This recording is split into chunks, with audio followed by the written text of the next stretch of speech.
Hello everyone, আমি সুস্মিতা। আমার 15 দিনের নতুন একটি ব্লগে আপনাদের অনেক অনেক স্বাগতম। আশা করি সবাই খুব ভালো আছেন, সুস্থ আছেন, আর আমরাও খুব ভালো আছি। আর এর আগের ব্লগে দেখিয়েছিলাম যে আমরা নেদারল্যান্ডস থেকে ব্যাঙ্গালোরে চলে এসেছি, আর তার কিছুদিনের মধ্যেই আমরা বাড়িতে এসেছিলাম থাকার জন্য। এবার আসার ব্লগটা তো আপনাদেরকে দেখালাম, আর বাড়িতে এসে মাঝখানে মেয়ের অন্নপ্রাশন দিয়েছিলাম। এই সব কিছু তো আগেই আপনাদের সাথে শেয়ার করেছি। এখন চলুন যাওয়ার ব্লগটা আপনাদেরকে দেখাই। তো যেদিন আমাদের বাড়ি থেকে চলে যাওয়ার কথা ছিল, সেদিন সকাল ওই 6টা নাগাদ আমরা বাড়ির প্রত্যেকে উঠে পড়েছিলাম, তবে কিট্টু কিছুক্ষণ পরে উঠেছিল। তো আমাদের বাগডোগরা থেকে ফ্লাইট রয়েছিল ওই দুপুর 2:30-3টে নাগাদ। তো সকাল 8টার সময় আমাদেরকে বাড়ি থেকে বেরোতেই হতো। তো বেরোনোর আগে মা আমাদেরকে গরম গরম খিচুড়ি আর বেগুন ভাজা বানিয়ে দিয়েছিল, কারণ এয়ারপোর্টে পৌঁছতে গেলেও অনেকটা সময়ের ব্যাপার, প্রায় 4-5 ঘন্টা গাড়ি করে যেতে হবে। তাই পেট ভরে যেন আমরা সকালে খেয়ে দিয়ে বেরোই। তো ঘুম থেকে উঠেই আমাদের গরম গরম গরম খিচুড়ি আর বেগুন ভাজা করে দিয়েছিল। আর খেয়ে দিয়ে উঠতে না উঠতেই কিট্টু ওদিকে ঘুম থেকে উঠে পড়েছে। তো ওকে রেডি করিয়ে দিয়ে এখন চলুন আগে ওকে একটু ওষুধটা খাইয়ে দিই। বাড়িতে গিয়ে তো আমাদের প্রত্যেকেরই ঠান্ডা লেগেছিল, ওরও না একটু ঠান্ডা লেগে আবার কাশি হয়ে গিয়েছিল। তাই কাশিটা সারানোর জন্য ওকে আমি হোমিওপ্যাথি ওষুধ দিয়েছিলাম।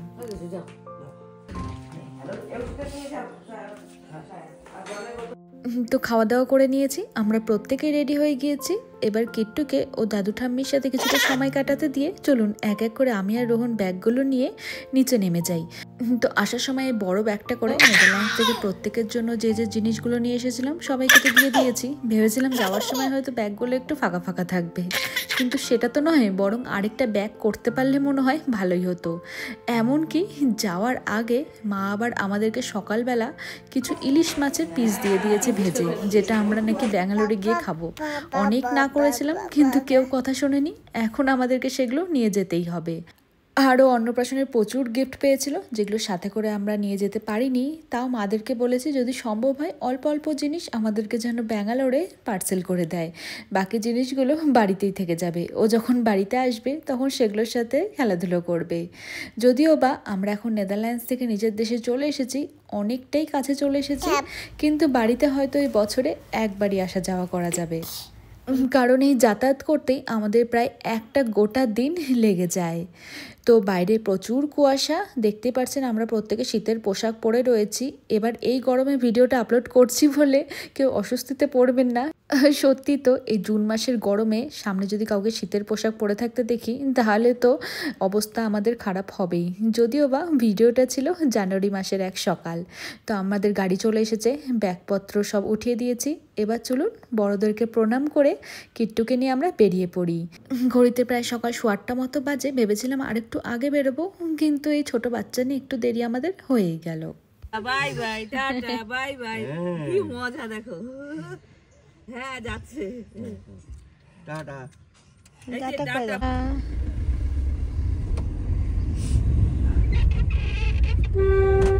থানা রোজ হয়ে যাবো। হ্যাঁ একজনকে টাটা দাও। Tata tata. তো শ্বশুরবাড়ি থেকে বেরিয়ে এবার সোজা তো এয়ারপোর্টের উদ্দেশ্যে রওনা দেওয়া যাবে না, তার মাঝখানে গিয়ে আমার বাড়িতে একটু দেখা করতে হবে। যদিও বা যাওয়ার পথেই আমার বাড়িটা পড়বে, অনেকটাই দেরি হয়ে গিয়েছে, কিন্তু 2 মিনিট না দাঁড়ালে তো চলবেই না। আর এবার জানেন, মানে আমি আর রোহন যখন আগে ব্যাঙ্গালোরে থাকতাম, আমার বাড়ির লোক, রোহনের বাড়ির লোক, মানে দুই বাড়িতেই বাবা আমাদের কত রিকোয়েস্ট করেছিলাম, কেউ আমাদের সাথে গিয়ে একদিনের জন্য ব্যাঙ্গালোরে থাকেনি। তাদের নাকি নিজের বাড়ি ছেড়ে অন্য জায়গায় কোথাও এক ফোঁটাও ভালো লাগে না। কিন্তু এবার কিট্টু যেহেতু আছে, আগে থেকে বলে রেখেছে আমরা যাওয়ার কিছুদিন পরেই নাকি তারাও ব্যাঙ্গালোরে গিয়ে আমাদের সাথে থাকবে। ভাবুন একবার, আসলের থেকে সুদের দাম কেমন বেড়ে গিয়েছে।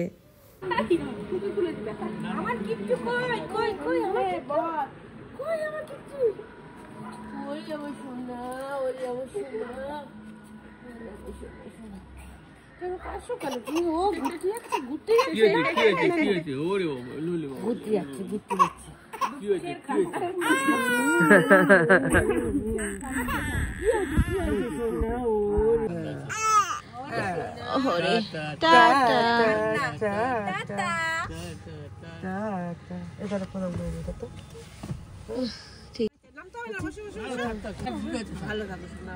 বাই পুলু।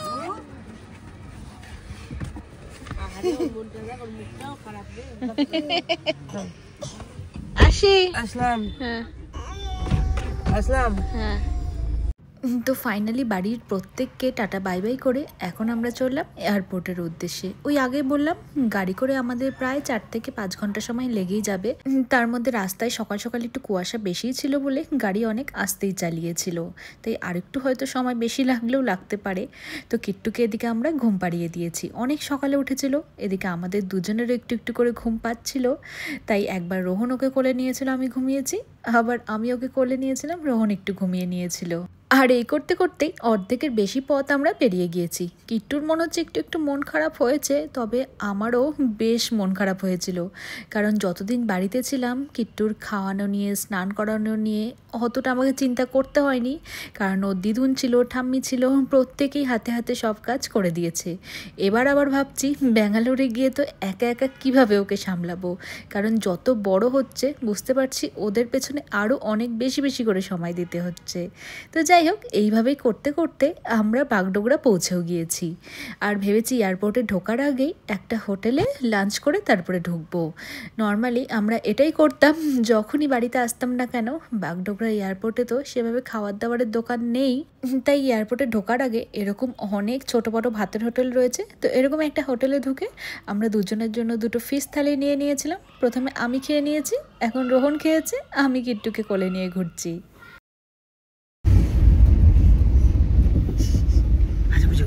কিট্টু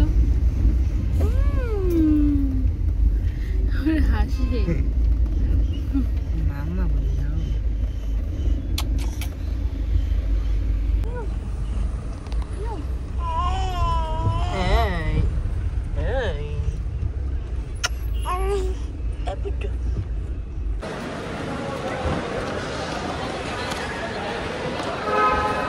কিট্টু কিট্টু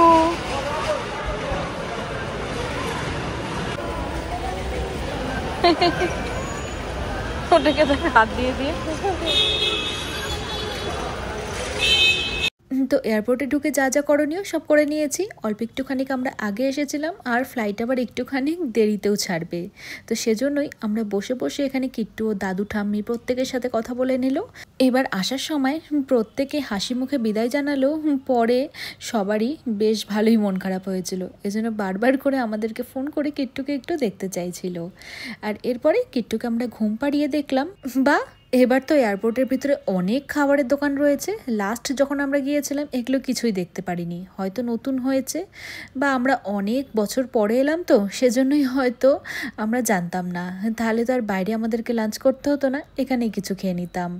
যদিও বা ফ্লাইট একটু দেরি থাকাতে ভাবলাম এখানকার দোকান থেকে টুকটাক কিছু কিনে নিয়ে খেতে খেতে বাকি সময়টা ভালো মতোই কেটে যাবে। যদিও বা বেশ ভিড় ছিল, তার মধ্যে যে দোকানটা ফাঁকা ছিল সেখান থেকে ব্রেড পিৎজা নিয়েছিলাম।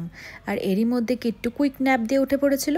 আর ওদিকে দেখুন আশেপাশের যে প্যাসেঞ্জার ছিল এনারা আবার কিট্টুকে চেনে, কিট্টুর ফ্যান নাকি। তো ওনাদের কোলে উঠে কিট্টু বেশ ভালোই সময় কাটাচ্ছিল। এই করতে করতেই আমাদের ফ্লাইট ছাড়ার সময় হয়ে গিয়েছে। আর ফ্লাইটে ওঠার আগে ওর ডাইপার চেঞ্জ করে দিয়েছি। আর এদিকে দেখুন ফ্লাইটের সিটে ও নাকি একাই বসে বসে যাবে, রোহনকে কিছুতেই বসতে দেবে না। ওর সিট চাই, ওর হাসি। তুমি উঠবে না, এটা পাপার সিট তো। Inflating, tampering, or removal of life jacket during normal circumstances without the authorization of the cabin crew is strictly prohibited. Your life jacket has an oral tube for further inflation. The light closest to you. Remember, the closest exit may be behind you. If smoke is present. তো এরই মধ্যে flight আমাদের ছেড়েও দিয়েছে। একটু late ছিল ঠিকই, তবে হয়তো খুব একটা বেশি অসুবিধা হবে না। তো অনেকেই এই সব ভিডিওগুলোতে কমেন্ট করে জানতে চাইছেন যে আমরা আবার কবে শিলিগুড়ি বা রায়গঞ্জে যাব নিজের বাড়িতে। তো শিলিগুড়ি কবে যাব ঠিক নেই, তবে চেষ্টা করব নিজের শহর রায়গঞ্জে অবশ্যই দুর্গাপূজার সময় যাওয়া, কারণ কিন্তু এটা দেশের প্রথম দুর্গাপূজা। কেমন হয় কাছ থেকে ওকে দেখানো, এবং আমরাও অনেক বছর পরে নিজের জায়গায় পুজো এনজয় করব। তো এটাই প্ল্যান রয়েছে আপাতত। তো যখন রায়গঞ্জে যাব চেষ্টা করবো একদিনের জন্য শিলিগুড়ি যাওয়ার, কিন্তু সেটা এখনও শিওর করিনি। তো চলুন, এরই মধ্যে প্রায় 3 ঘন্টার জার্নি শেষ করে আমরা চলে এলাম ব্যাঙ্গালোরে। তো ঘড়িতে প্রায় তখন সন্ধ্যে 6টা-7টা মতো বাজে, কিন্তু ফ্লাইটে না এবার কিট্টু খুব জ্বালিয়েছিল। হয়তো সকালে উঠেছিল অনেক, ঘুমটা ঠিকঠাক হয়নি, তাই পুরো ফ্লাইটেই ওকে কোলে কোলে নিয়েই প্রায় আমাদেরকে ঘুরতে হয়েছিল। তো এবার চলুন এয়ারপোর্টে নেমে ব্যাগপত্র নিয়ে কিট্টুর ডাইপারটা চেঞ্জ করে দিই। এখানে তো আগেই বলেছিলাম কি সুন্দর ডাইপার চেঞ্জিং স্টেশন রয়েছে, তো সেখানেই ও ডাইপার চেঞ্জ করে তারপরে আমরা ক্যাবে করে বাড়িতে যাব। এবার বাড়িতে পৌঁছতে প্রায় হয়তো 1.5 থেকে 2 ঘন্টা মতো সময় লেগে যাবে। হয়ে গেছে তোলো। ওখানে পাশে বসা ওকে।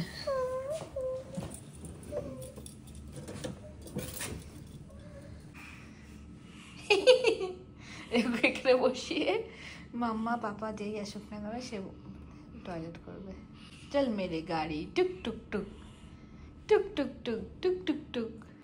হাই কিট্টু পাপা।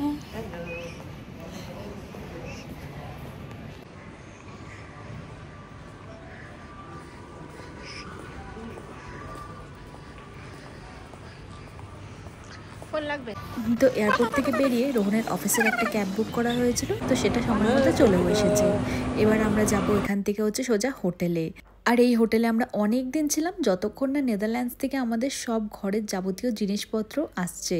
আর এদিকে দেখুন গাড়িতে উঠে কিট্টুর আবার সিটেই বসা চাই। তো সেই মুহূর্তে ওর স্ট্রলারটা আমরা ক্যারি করিনি, কার সিটটা ছিল না, নাহলে হয়তো ওকে গাড়িতে কার সিটেই বসিয়ে দিতাম। যত ধীরে ধীরে বড় হচ্ছে ওর একদম নিজের আলাদাই সিট চাই। তো আমাদের হোটেলে পৌঁছতে প্রায় 1.5 থেকে 2 ঘন্টা সময় লাগবে। তো ভাবলাম মাঝ রাস্তায় কিছু আমরা খেয়ে নিই। তো আমরা নিজেদের জন্য একটা ধোসা অর্ডার করেছিলাম। এই দোকানের ধোসা খুব ভালো লাগে, কিন্তু আমাদের বাড়ি থেকে এতটা দূর, রোহনের একদম অফিসের কাছে। তো 1-2 বার এখানে এসে আমরা ধোসা খেয়েছিলাম, বেশ ভালো জানেন, এত ক্রিস্পি। দোকানটার নাম পঞ্চমী গার্ডেন। তো ভাবলাম আজকে যাওয়ার পথেই যেহেতু দোকানটা পড়ছে, তাহলে এখান থেকে ধোসা খাওয়ার সুযোগটা হাতছাড়া করব কেন। আর একটু গরম গরম স্যুপ খাওয়ার ইচ্ছে হয়েছিল, তাই স্যুপ অর্ডার করেছিলাম। তো আমাদের খাওয়ার পাশাপাশি কিট্টুকে আমরা এরই মধ্যে দোকানে একটুখানি দুধ খাইয়ে দিয়ে এবার চলুন হোটেলের উদ্দেশ্যে রওনা দিই। আর হোটেলে পৌঁছতেই কিট্টু বুড়ি এদিকে ঘুমিয়েও পড়েছিল। আর ওর তো ঠান্ডা লেগেছে বলেও ছিলাম, তো আমারও কিন্তু বেশ ঠান্ডা লেগেছিল। তো রাত হতে না হতেই এত গলা ব্যথা হতো, তো এর জন্য ডাক্তারও দেখিয়েছিলাম। তো চলুন ব্লগটা এখানেই শেষ করছি। Bye bye. কিট্টু সবাইকে টাটা বলে দাও। টাটা।